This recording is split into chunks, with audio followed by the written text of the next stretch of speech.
Ruth, capítulo 4, estaremos lendo do verso 1 ao 12. Diz assim: Boaz subiu à porta da cidade e assentou-se ali. Eis que o resgatador de que Boaz havia falado ia passando. Então lhe disse: Ó fulano, chega-te para aqui e assenta-te. Ele se virou e se assentou. Então Boaz tomou 10 homens dos anciãos da cidade e disse: Assentai-vos aqui. E eles assentaram-se. E disse ao resgatador: Aquela parte da terra que foi de Elimeleque, nosso irmão, Noemi, que tornou da terra dos moabitas, a tem para venda. Resolvi, pois, informar-te disso e dizer-te: compra na presença destes que estão sentados aqui e na de meu povo. Se queres resgatá-la, resgate-a. E se não, declara-me, para que eu o saiba, pois outro não há, senão tu que a resgate e eu depois de ti. Respondeu ele: eu a resgatarei. Disse, porém, Boaz: no dia em que tomares da terra da mão de Noemi, também a tomarás da mão de Ruth, a moabita, já viúva, para suscitar o nome do esposo falecido sobre a herança dele. Então disse o resgatador: para mim não a poderei resgatar, para que não prejudique a minha. Redime tu o que me cumpria resgatar, porque eu não poderei fazê-lo. Este era outrora o costume em Israel, quanto a resgates e permutas. O que queria confirmar qualquer negócio, tirava o calçado e o dava ao seu parceiro. Assim se confirmava o negócio em Israel. Disse, pois, o resgatador a Boaz: compra tu. E tirou o calçado. Então Boaz disse aos anciãos e a todo o povo: sois hoje testemunhas de que comprei da mão de Noemi tudo que pertencia a Elimeleque, a Quilion e a Malom. E também tomo por mulher Ruth, a moabita, que foi esposa de Malom, para suscitar o nome deste sobre a sua herança, para que este nome não seja exterminado dentre seus irmãos e da porta da sua cidade. Disto sois hoje testemunhas. Todo o povo que estava na porta e os anciãos disseram: somos testemunhas. O Senhor faça a esta mulher que entra na tua casa como Raquel, como Lia, que ambas edificaram a casa de Israel. E tu, Boaz, ate valorosamente em Efrata e faze-te nome afamado em Belém.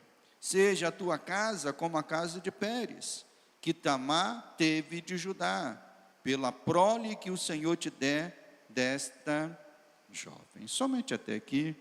Vamos orar. Amado Deus e amado Pai, nos conduz agora no estudo da tua palavra, Pai.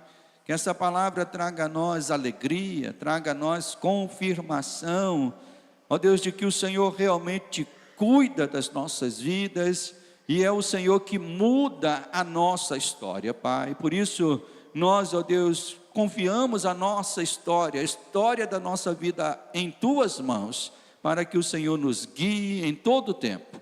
Nós te pedimos isso, Pai, no nome do Senhor. Amém e amém. Os irmãos podem assentar. O título dessa palavra desta manhã é Decisões que mudam a nossa história. Decisões que mudam a nossa história. Meus irmãos, a Grécia e a Roma são consideradas os berços da civilização ocidental. Roma, pelo legado das leis e do sistema jurídico, e a Grécia, pelo legado filosófico e cultural. Então, quando se fala do Ocidente, da cultura ocidental, necessariamente tem que conhecer o que foi Roma e o que foi a Grécia. São os berços. Da Grécia herdamos o modelo dramaturgia, as peças teatrais. Há peças teatrais que estão sendo apresentadas nos teatros de hoje, e muitas pessoas não sabem que essas peças foram escritas há 2.500 anos atrás.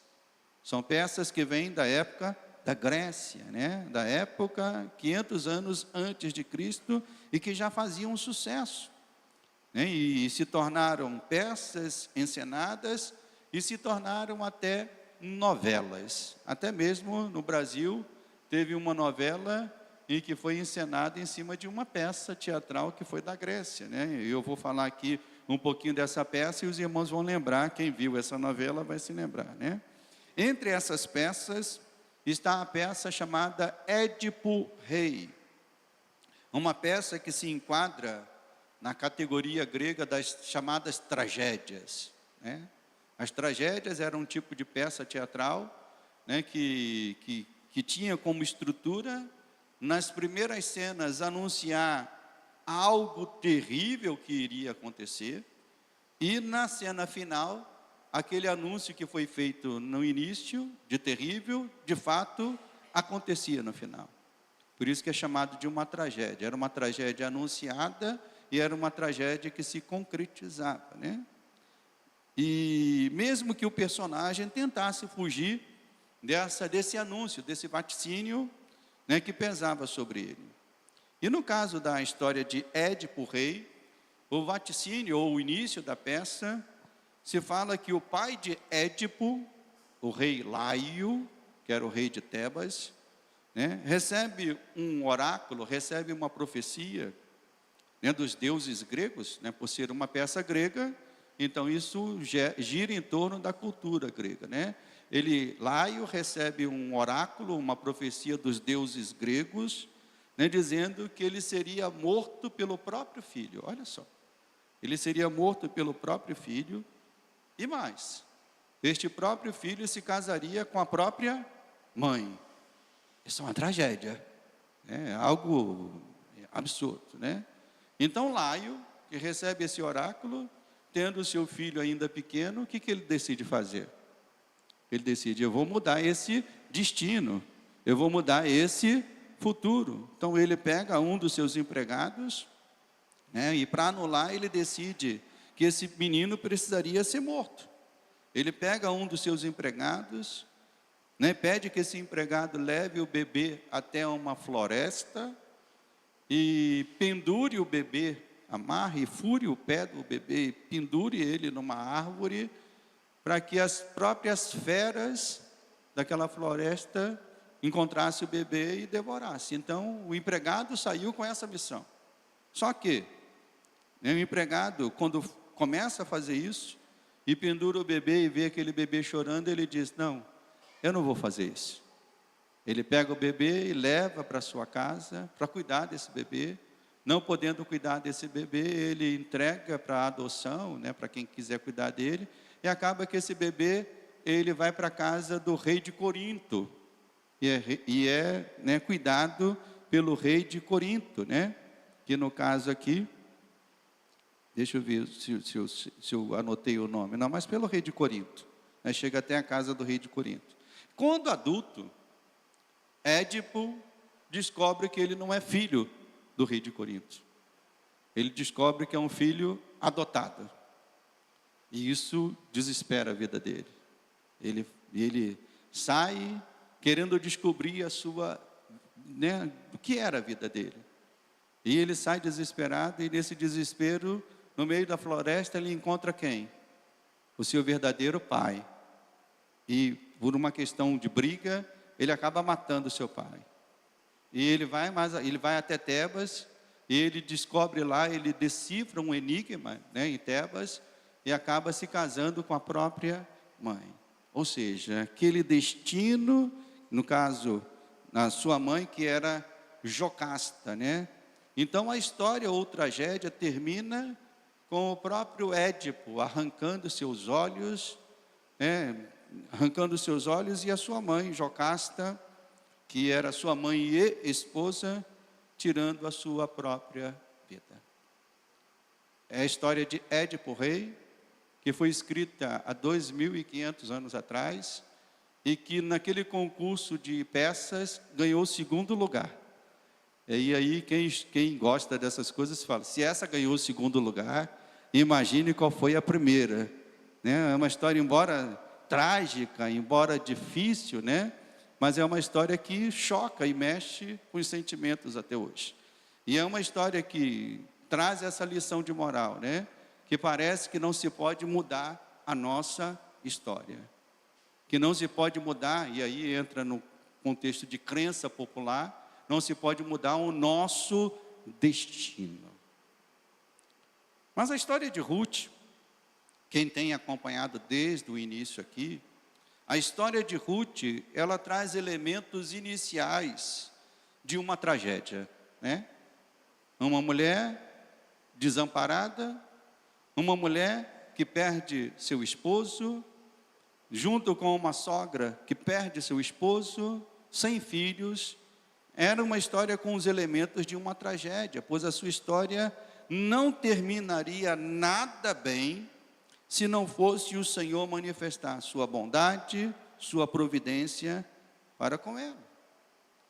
Diferentemente dos deuses retratados na cultura grega, porque quem já estudou a cultura grega, os escritos gregos, sabe que os deuses gregos se divertiam com o sofrimento humano, se alegravam com o sofrimento humano, né? Mas diferentemente dos deuses gregos retratados na cultura grega, que se divertiam com o sofrimento humano, a Bíblia nos mostra que o Deus de Israel nunca quis o mal do seu povo, nunca. E quando permitiu que esse mal acontecesse, foi porque esse povo procurou esse próprio mal, escolhendo caminhos errados, se afastando de Deus, buscando adoração a outros deuses. Nós chegamos no último capítulo da história de Ruth. Vamos dividir esse capítulo em duas mensagens, vou pregar a primeira hoje e a última no domingo que vem. Nós vamos seguir o tema principal do nosso estudo, que tem sido esse, né? Decisões que podem trazer bênçãos de Deus para perto ou afastá-las para longe de nós. Decisões firmadas na fé. Quando tomamos decisões firmadas na fé, no temor a Deus, nós estamos abrindo as portas para que as bênçãos de Deus venham sobre a nossa vida. Mas se tomamos decisões afastadas de Deus, não considerando a sua palavra, não considerando aquilo que Ele nos diz, nós estamos afastando as bênçãos de Deus para longe de nós. Retomando um pouco das mensagens anteriores, né, porque houve aí um delay. Domingo passado eu não preguei sobre Ruth, quem pregou foi o pastor Jorge, né, pregou sobre família, mas retomando um pouco das mensagens anteriores, vimos que Noemi e Ruth estavam condenadas pelas circunstâncias a serem mulheres desamparadas e desesperadas. Dando esse salto cultural, irmãos, nós precisamos entender que naquela época as mulheres não eram como hoje, que podiam trabalhar, que podiam estudar, que podiam fazer uma série de coisas de maneira independente. Não, naquela época as mulheres eram muito dependentes da figura masculina dentro do lar. Se não tivessem um marido, se não tivessem filhos, essas mulheres se tornavam mulheres desamparadas na sociedade. Elas haviam perdido maridos e filhos, ambas não tinham filhos mais. Noemi não tinha mais filhos porque esses morreram. E Ruth não tinha filhos porque no seu casamento não conseguiu gerá-los. Então, ambas não tinham filhos. Noemi toma a decisão de voltar para Moabe, para Belém, pois recebe a notícia que Deus estava provendo pão e alimento para o seu povo. Então Noemi toma essa decisão dizendo, eu quero voltar para Belém, eu quero voltar para onde está a bênção do Senhor, eu quero voltar para onde tem pão de Deus. Ela toma essa decisão. Ruth não era obrigada a tomar essa decisão porque ela era moabita, ela era de uma outra cultura, tinha outros deuses, Mas Ruth também toma uma decisão importante. Ela diz: olha, o teu Deus será o meu Deus, o teu povo será o meu povo. Para onde você ir, eu vou também. Então, essa decisão importante de Ruth, mesmo sendo uma moabita e uma estrangeira, ao acompanhar sua sogra para Belém, ela decide fazer de Deus o seu Deus. Isso também trouxe as bênçãos de Deus. Em Belém, Ruth é acolhida pela bondade de Boaz, e esse, instigado, vamos assim dizer, pela coragem e fé de Ruth, porque como nós falamos há 15 dias atrás, foi Ruth que pediu Boaz em casamento, foi isso? Foi Ruth que teve a coragem de pedir Boaz em casamento, né? E graças a Deus por isso, né? Graças a Deus. Quem está casado aqui, eu não vou pedir para você levantar a mão, mas quem está casado aqui, que a mulher teve que tomar a iniciativa. Graças a Deus por isso, né? No meu caso foi Denise que tomou a iniciativa, de pedir para a irmã dela, falar assim, ó, a irmã Isabel, ela tem uma irmã chamada Isabel. A Isabel chegou perto de mim e falou assim: minha irmã quer namorar contigo. Eu falei: glória a Deus por isso. E estamos aí, mês que vem, 36 anos dessa história, né? Então, louvado seja Deus por mulheres assim. E Ruth foi uma mulher de coragem, uma mulher de fé, uma mulher que, pautada na palavra, chegou para Boaz e disse: você é o meu resgatador, você tem o dever de cumprir a palavra de Deus e me resgatar para que eu seja sua esposa. Obviamente que ela disse isso de maneira mais sutil, né? Mas foi isso que ela disse. Então, instigado pela fé e pela coragem de Ruth, Boaz decide tomar Ruth como esposa. Mas havia um problema, e foi aí que a gente parou na semana retrasada. Havia um problema. Boaz não era o primeiro da fila. Boaz, pela ordem da lei de Levirato, pela ordem do resgatador, tinha um outro que tinha prioridade, né? Que tinha prioridade de tomar Ruth como esposa, não somente Ruth, mas de tomar toda a herança, ou toda a propriedade que pertencia à família de Elimeleque. Então nós paramos no ponto em que Boaz prometeu a Ruth que iria procurar o outro resgatador, e caso esse resgatador não quisesse tomá-la por esposa, ele voltaria e se casaria com ela. Então nós paramos neste ponto. E o capítulo 4 aqui de Ruth traz essa história, esse encontro, né? Boaz, então começa aqui o texto do capítulo 4. Que Boaz foi até a porta da cidade. A porta da cidade, meus irmãos, naquela época, funcionava como um centro comercial e social de um povoado, né? É mais ou menos como o centro da Vila São Luís aqui, né? Quem mora aqui na Vila São Luís, eu acredito que se você for na Vila São Luís e ficar ali 15 minutos, você vai encontrar alguém conhecido. É assim que acontece? Às vezes eu vou ali no banco do Itaú, já encontrei lá, acho que foi a irmã Liceia, já encontrei lá, já encontrei a irmã Viviane, já encontrei outros irmãos. De vez em quando eu estou ali na vila, alguém chega: pastor, né? Então, a porta da cidade naquela época era o lugar de encontro. Era, como se diz alguns historiadores, a prefeitura, o lugar da prefeitura, onde os negócios eram realizados. E Boaz foi para lá, dizendo assim: eu vou sentar aqui, porque aquele meu parente, aquele meu resgatador, ele sempre tem que fazer negócios, e ele vai aparecer. E de fato, ele apareceu. E eu pergunto: seria sorte, irmãos? Seria sorte, igreja? Não. Nós entendemos que não, porque Boaz servia a um Deus que controla a história. E esse Deus que controla a história fez esse outro homem chegar ali naquele momento exato. Boaz não podia ter uma conversa informal com ele. Nós precisamos entender o contexto aqui, né?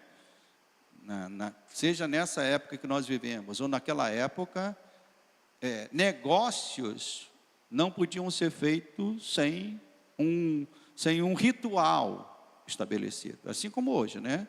Se você quer comprar um terreno, imagina, eu quero comprar um terreno do João, por mais que eu conheça ele, ele me conheça, há um ritual para se vender um terreno. Eu tenho que ir no cartório, passar certidões, pagar, há um ritual. Naquela época também havia um ritual para se decidir as coisas. Um negócio, uma permuta, uma tomada de herança. Então Boaz não podia ter uma conversa informal ali com aquele homem, não, os dois. Aquela questão era uma questão social, econômica e jurídica. Nós precisamos entender isso. Embora o texto destaque o envolvimento de Boaz com Ruth, mas por trás desse envolvimento também havia uma questão jurídica. Boaz iria ter que se comprometer com a herança, com os bens, com a vida econômica, não somente de Ruth, mas também com a vida de Noemi e de todos que estavam ali à volta, né? Então Boaz não podia fazer isso numa conversa informal. Diz o texto que ele reúne então 10 anciãos. Em outra versão, 10 líderes. Né? E o que isso significa, pastor? É que se estabeleceu ali um tribunal. Se estabeleceu ali um grupo de testemunhas, né? De pessoas que iriam servir como testemunhas para resolverem aquela questão. E a questão é apresentada para o possível resgatador, né? Boaz apresenta a questão em duas partes. Ele primeiro apresenta a questão no sentido econômico, né? Ele apresenta a questão no sentido econômico, a parte boa da questão. E Boaz fala para aquele resgatador dizendo assim: olha, você tem uma terra para comprar e olha, vamos trazer para o nosso tempo aqui, irmãos, como que seria um negócio bom, né? Porque a lei do resgatador era essa, ele iria assumir Noemi, até então se apresenta como Noemi, né? Que Noemi quer vender os bens que ela tem. E alguém pode dizer assim: mas pastor, aquelas pessoas mais antenadas, né? Pode dizer assim: mas pastor, mas quando Noemi foi para Moabe, Elimeleque não desfez de tudo que tinha? Então como é que ela voltou e ainda tinha terreno, tinha bens ainda? Se ela voltou sendo uma mulher desamparada. Nós precisamos entender que naquele contexto, o que ela estava aqui colocando à venda era possivelmente o direito à propriedade. Por quê? Porque havia uma lei do jubileu, que as propriedades voltavam para as mãos dos antigos donos, se esses antigos donos pudessem resgatá-las. Então Noemi estava aqui colocando à venda ou a propriedade em si, ou o direito à propriedade. Então, quando isso é apresentado para esse resgatador, ele fica animado, porque imagine, comprar uma propriedade de uma pessoa já de certa idade, com a promessa de que você tenha que cuidar dela nos últimos anos da vida dela, e depois no final, tudo aquilo ficaria para você. Esse é um bom negócio ou não é um bom negócio, irmãos? Imagine que alguém chegue para você, que tem ali uma fazenda aqui em Caxias, e fala assim: olha, essa fazenda será tua, a única coisa que você tem que fazer é cuidar do antigo dono dessa fazenda, que já está com 90 anos, e você cuidar dele dando comida para ele, e no final a fazenda toda vai ficar para você. Eu pergunto: é um bom negócio ou não é um bom negócio? É um bom negócio ou não é um bom negócio, irmã? É maravilhoso o negócio. Então o que ele resgatou? Logo respondeu: estou dentro, a terra é minha, eu quero a terra, né? Então ele respondeu logo, no verso 4 diz aqui: resolvi, pois, informar-te disso e dizer-te: compra na presença destes que estão sentados aqui e na de meu povo. Se queres resgatá-la, resgate-a. Se não, declara-me para que eu o saiba, pois outro não há senão tu que a resgate, eu depois de ti. E diz a Bíblia que imediatamente, qual foi a resposta daquele homem? vou pensar, vou ver se eu tenho dinheiro. Não, o negócio era tão bom que ele disse: eu quero, é meu, vou ficar, é bênção. Se fosse nos dias de hoje, ele ia falar: é bênção, né? E aqui temos uma decisão, irmãos. Então aqui vamos analisar. Aqui temos uma decisão tomada por este homem. E a pergunta que eu faço é: essa decisão que esse homem tomou, ela foi baseada na fé e no temor a Deus? Ou foi baseada por outros motivos? O que nós podemos deduzir? Que essa decisão foi baseada por outros motivos. E que motivos seriam esses, né? Foi baseada certamente no interesse material e econômico que aquele homem tinha, e viu nisso uma oportunidade de aumentar mais ainda. Então o interesse daquele homem, ao tomar a decisão de dizer vou ficar, foi um interesse baseado na questão material e econômica. E como nós vamos ver, meus irmãos, ela não foi baseada no interesse, né, real que agrada a Deus, porque aquele homem viu nisso simplesmente uma oportunidade. E é triste vermos em nosso tempo, especialmente nos nossos dias, especialmente na nossa nação, o noticiário político e criminal, pessoas sendo presas que carregam o título de pastores. Irmãos, eu sofro com isso. Quando eu assisto o noticiário, diz: o fulano está preso, pastor da igreja tal. Porque na Bíblia eu vejo que pastor era preso por outros motivos. Pastores eram presos por pregar o Evangelho. Pastores eram presos, né, por estarem desafiando a autoridade para continuarem pregando o Evangelho, anunciando Cristo. Mas infelizmente nós vivemos um tempo onde pastores estão sendo presos porque abriram um banco, porque forjaram números, porque saquearam dinheiro de aposentados. E isso são decisões baseadas no que vemos aqui no texto bíblico, no interesse econômico, no interesse material.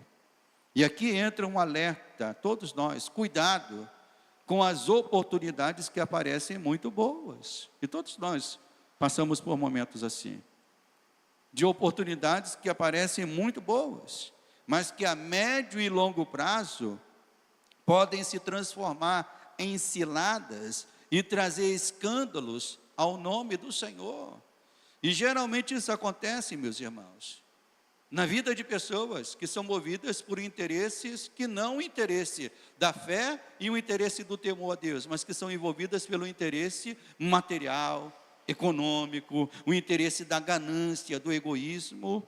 Então que nossas vidas não sejam pautadas nem pela ganância, nem pelo egoísmo, mas que as nossas decisões sejam decisões baseadas na fé e no temor a Deus. Amém, meus irmãos?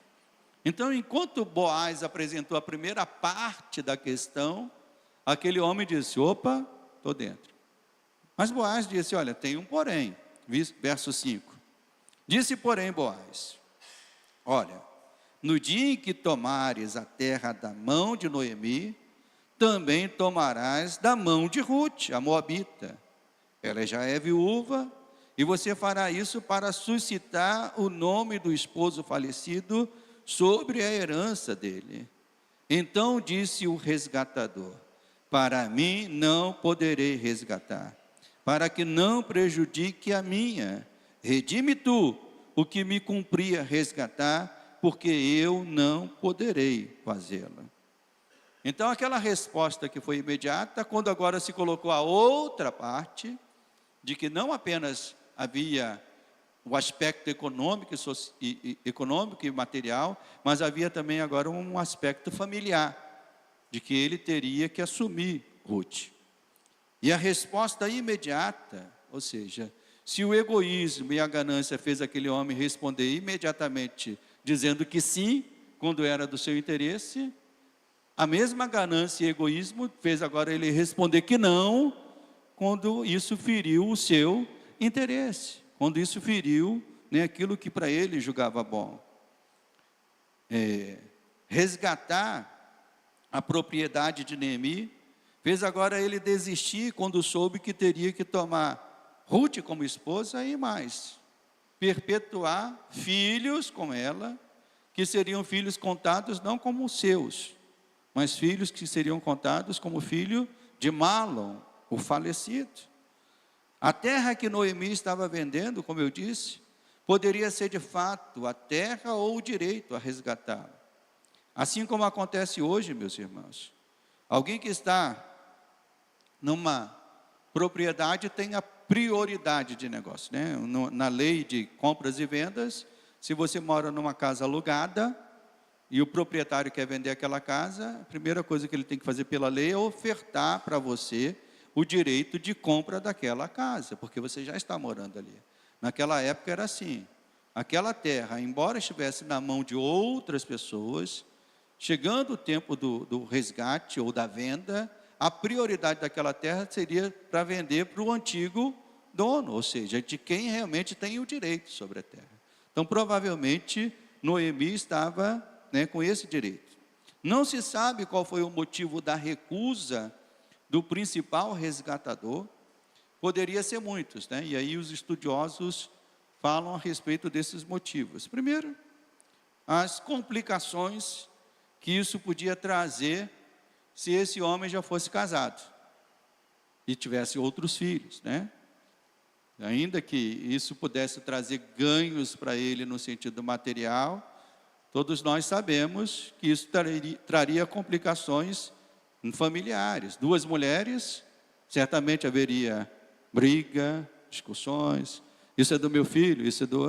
Então, esse homem, movido por isso, quis fugir. Então, a lei de Moisés mandava isso, mas os corações certamente eram endurecidos, irmãos. Então, as brigas iriam acontecer.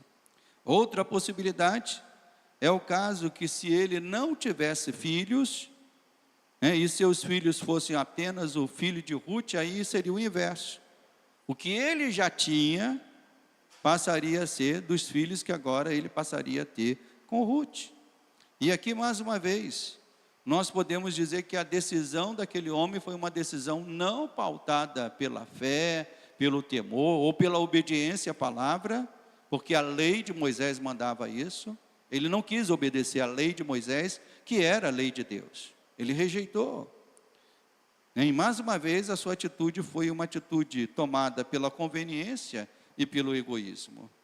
E muitos são aqueles, irmãos, que também não querem o ônus de terem que tomar decisões que agradem a Deus. Muitos são aqueles que, sendo pessoas talentosas, de talentos dados por Deus, analisam o ônus e dizem assim: não, isso eu não quero, então por isso eu não vou me envolver com Deus. Por exemplo, nos cultos, nos trabalhos da igreja, quem quer se envolver, quem tem talentos para poder servir aqui na igreja, como músico, como alguém que trabalha na mídia, como alguém que é um obreiro, como é um diácono, isso é um prazer, é um privilégio, amém, meus irmãos? Quem considera isso um privilégio? Mas tem um ônus. Tem um ônus, de se colocar à disposição, tem um ônus, de estar ali sujeito à autoridade pastoral, de ser orientado pelo pastor, de ser cobrado pelo pastor,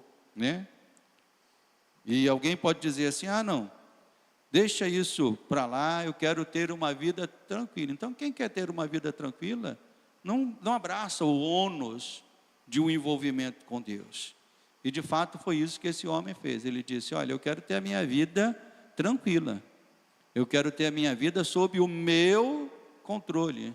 Então não aceito, não quero me envolver com estas questões, com Ruth, com Noemi. Então, nem sempre, meus irmãos, essas decisões, ouça isso que o pastor vai falar, nem sempre essas decisões de alguém não se envolver com Deus, de alguém não querer se envolver mais com a palavra de Deus, nem sempre são decisões que demonstram fraqueza. Muitas vezes demonstram uma outra coisa. Demonstram o quê, pastor? Egoísmo, e conveniência. De pessoas que dizem, eu quero ter a minha vida sob o meu controle. Eu quero ter a vida tranquila. Então podemos resumir dizendo que aquele possível resgatador era um homem que pensava mais em si mesmo e não pensava tanto em Deus, na sua palavra e naquilo que Deus queria fazer. As suas decisões eram decisões fundamentadas no egoísmo e na conveniência. Eu quero os bens, mas não quero o compromisso de ter que ser o resgatador, de ter que gerar uma família, de ter que gerar filhos, né, que vão, ainda que perpetuar o clã familiar, mas que não serão tidos como meu filho. Então, esse homem não quis tomar essa decisão. Mas nós vemos que desde que Boaz aparece na história, meus irmãos, de Ruth, nós vemos que a vida dele era uma vida diferente, né? Era uma vida firmada em Deus. Quem tem acompanhado o estudo, qual foi a primeira frase que saiu da boca de Boaz? Né? Lá no capítulo 2, no verso 4, vamos lá ver, né? Quando Boaz chega, a primeira vez que Boaz aparece na história de Ruth, né, ele diz aqui no verso 4, eis que Boaz veio de Belém e disse aos seus segadores, o que ele disse? O Senhor seja convosco. Responderam-lhe eles, o Senhor te abençoe. Então nós vemos que Boaz, quando aparece, já aparece desde o início da história como um homem envolvido com Deus, como um homem que temia Deus, um homem de fé.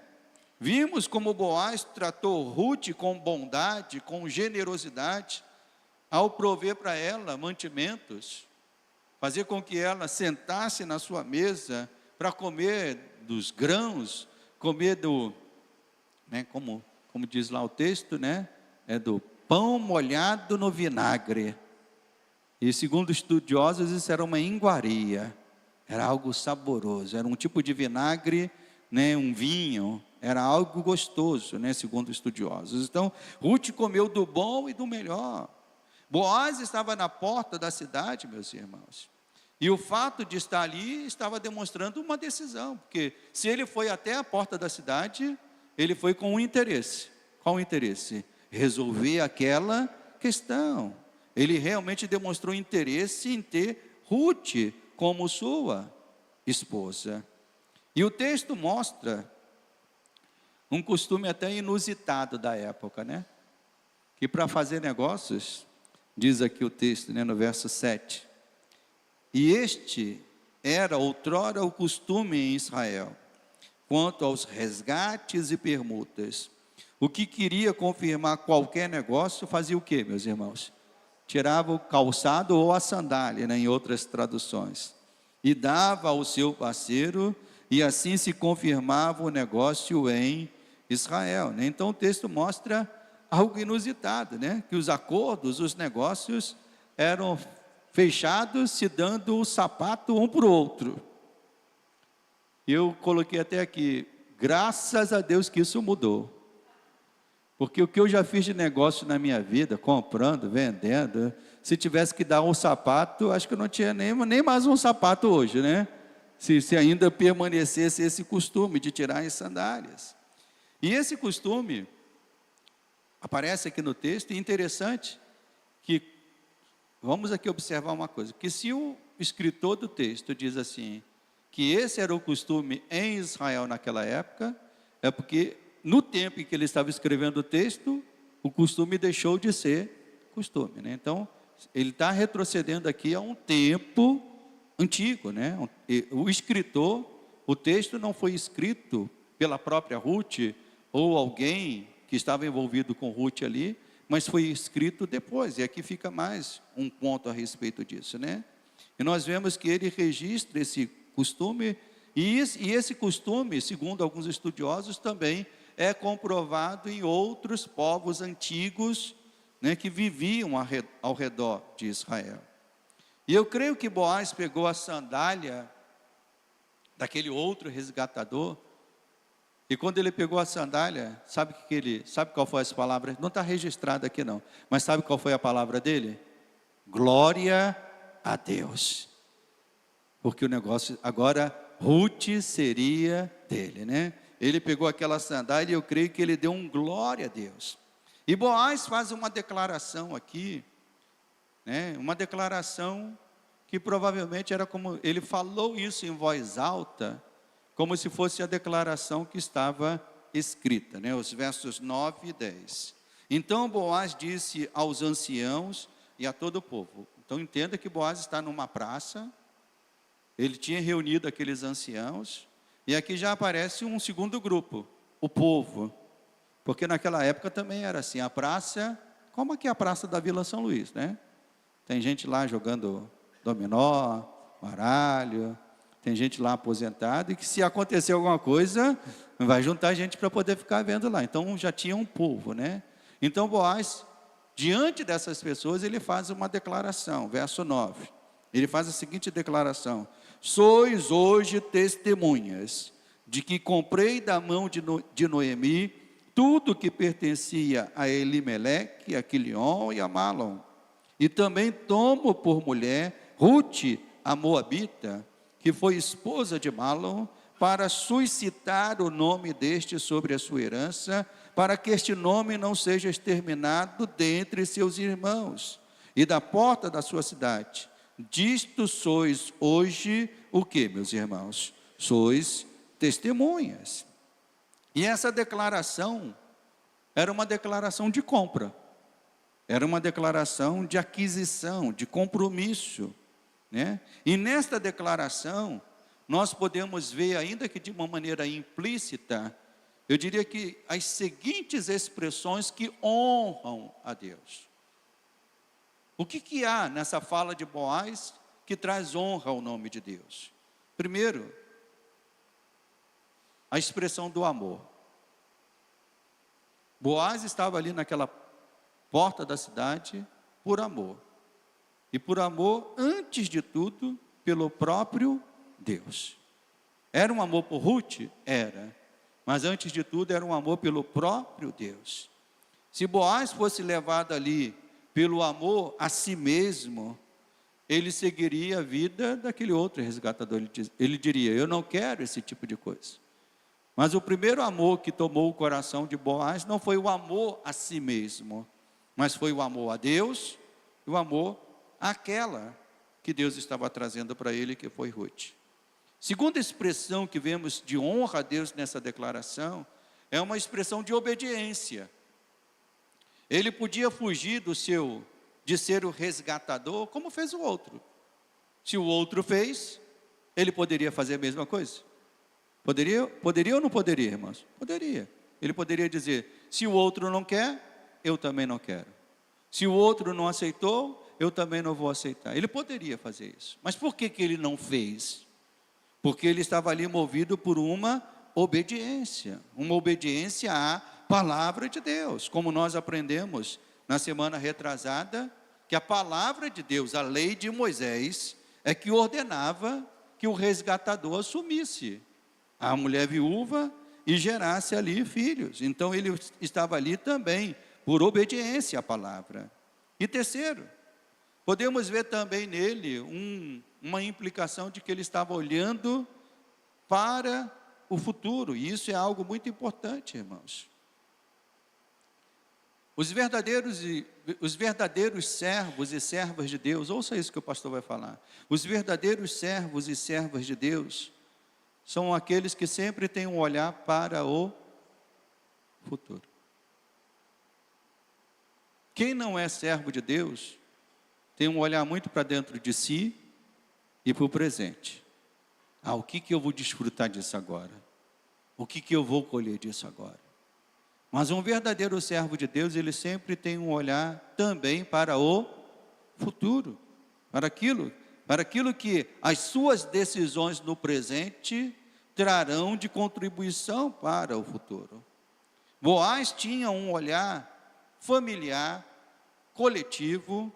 Ele queria Ruth, mas ele queria que a família como um todo fosse honrada, e não só ele, mas ele cita até no verso 10 aqui, o que ele diz? Olha: também tomo por mulher a Ruth, a Moabita, que foi esposa de quem? Ele diz o nome do homem que morreu, né? Malom, para suscitar o nome deste sobre a herança, para que este nome não seja exterminado dentre seus irmãos e da porta da cidade. Disto sois hoje testemunha. Então ele toma uma decisão, olhando para o futuro, honrando aqueles que já não estavam ali mais no presente, né? E no futuro de nossas famílias, meus irmãos, nós precisamos aprender também isso, que as nossas decisões hoje trarão bênção para o futuro da nossa família, trazendo-os para a casa do Senhor, nossos filhos, quando nós priorizamos o ensino bíblico aos nossos filhos.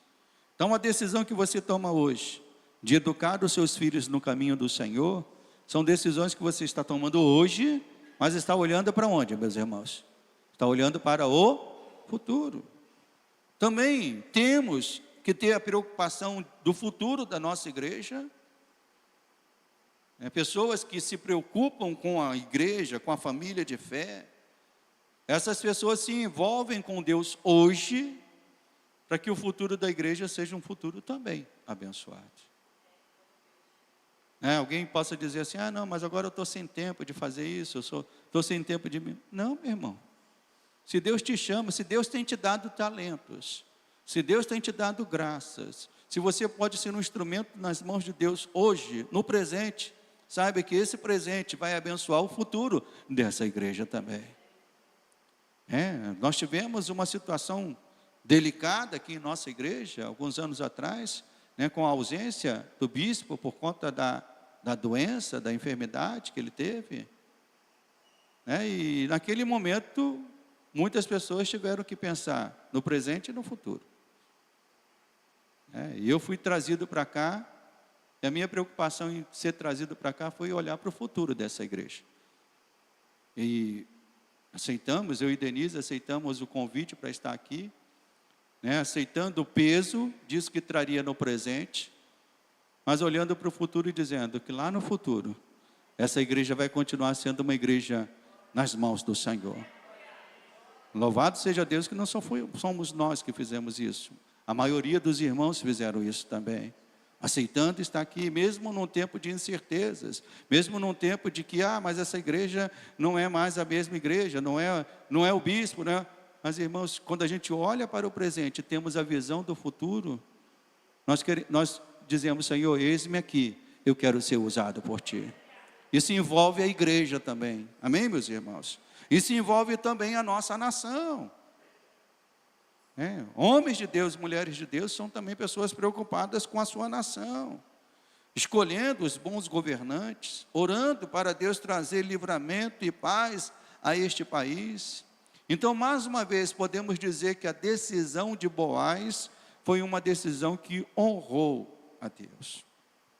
E no finalzinho do texto, os versos 11 e 12, diz então que essa parte que veio depois, todo o povo que estava na porta, e os anciãos disseram, nós somos testemunhas.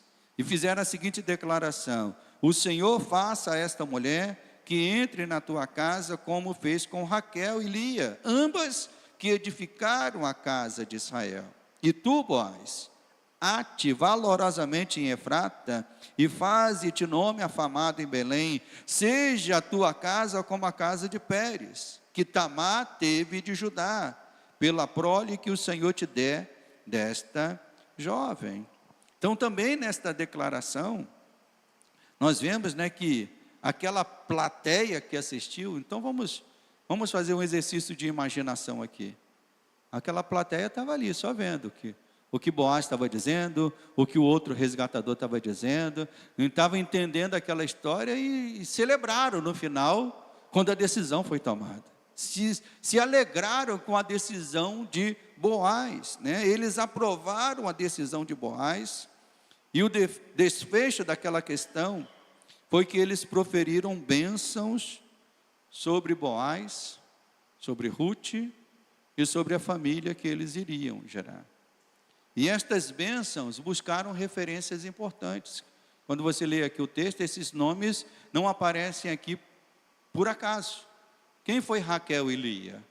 O próprio texto diz, quem foi Raquel e Lia? Quem foi Raquel e Lia, meus irmãos? Foram as mulheres que edificaram a nação de Israel. Sendo casada com Jacó, elas geraram os filhos que compuseram as tribos de Jacó, né? Rúben, Levi, né? Então, são os filhos. Além de Raquel e Lia, também o texto mostra a bênção declarada sobre Boaz e Ruth, né? Sobre Tamar. E quem foi Tamar? A gente já falou, foi o filho que foi gerado também entre Judá, né? Não, Pérez, né? Que foi gerado entre Tamar e Judá. E esse Pérez foi aquele que edificou a tribo de Judá. E quem é que saiu da tribo de Judá? Né? Antes de Jesus, foi Davi, o rei Davi. Então essas bênçãos tinham um propósito muito claro, de dizer, olha, que desse casamento, dessa família, os filhos que sejam gerados, né, para serem bênçãos do Senhor. E obviamente que o autor do livro de Ruth tinha em mente em fazer essa associação com Ruth, porque ele já sabia de algo importante, que de Ruth e de Boaz veio o rei Davi, como a gente vai ver na próxima mensagem. Mas para além do registro que esse autor fez, ele não sabia que da linhagem de Ruth e de Boaz também viria um outro rei. Qual foi o outro rei que veio de Ruth e Boaz? Foi o nosso Senhor Jesus, um rei mais importante. Um rei que veio sim da tribo de Judá e que ficou conhecido como o leão da tribo de Judá, que é Jesus. Deus, ao unir Boaz e Ruth, meus irmãos, não tinha em mente em unir apenas duas pessoas. Como nós temos mostrado aqui nesse estudo, Deus estava controlando a história, e especialmente a história da redenção. Ao unir Ruth com Boaz, Deus estava ali se importando com aquelas duas vidas, mas Deus estava olhando lá para frente. A vinda de Jesus, o Rei dos Reis, o nosso Salvador. Deus estava preservando a sua aliança com o seu povo e abrindo caminho para a redenção que chegaria. Então a história de Ruth, meus irmãos, como eu já falei aqui também, a história de Ruth não é a história de Ruth. Ué, como assim, pastor? A história de Ruth não é a história de Ruth. Não, a história de Ruth faz parte da história da redenção. Toda a Bíblia só relata uma história principal. E que história principal? A história da redenção. Então a história de Josué não é de Josué, é a história da redenção. A história de Davi não é a história de Davi, é a história de redenção. A história de Ruth não é a história de Ruth, é a história da redenção, meus irmãos. Daqueles que participaram, para que por meio deles, Jesus pudesse chegar até nós. Então, da forma imediata, Deus preservou Israel, ergueu a monarquia, mas lá na frente, Deus tinha uma visão lá na frente. Deus trouxe Jesus para ser o nosso Senhor e o nosso Salvador. Então a história humana, irmão, seria uma tragédia. A história humana seria uma tragédia como a história de Édipo, rei. Nós não teríamos como fugir ao nosso destino. Que destino, pastor? Mortos pelos nossos pecados. O homem não tem como mudar a sua história. Assim como Édipo não teria como mudar a sua história na sua tragédia, a grande tragédia humana é essa. O homem não tinha como mudar a sua história, né? A não ser que um Deus Todo-Poderoso viesse para mudar essa história. E Ele fez isso. Ele veio para intervir. Ele entrou na história, trouxe Cristo Jesus para ser o nosso resgatador e salvador e mudar a nossa história. Então a decisão que muda a nossa história é essa, irmãos. É a decisão de irmos para Deus. É a decisão de irmos para Cristo Jesus. E Ele fez isso por amor aos eleitos, aqueles que Ele escolheu, como diz a palavra, antes da fundação do mundo. Mas essa história ainda está em curso, ela está ainda seguindo, né? Assim como a história de Ruth, nós estamos nos últimos versos agora, né? Nem mais nos últimos versos. Vamos encerrar no domingo que vem. A história da humanidade também está nos últimos capítulos, nos últimos versos. Ela está em curso ainda, né?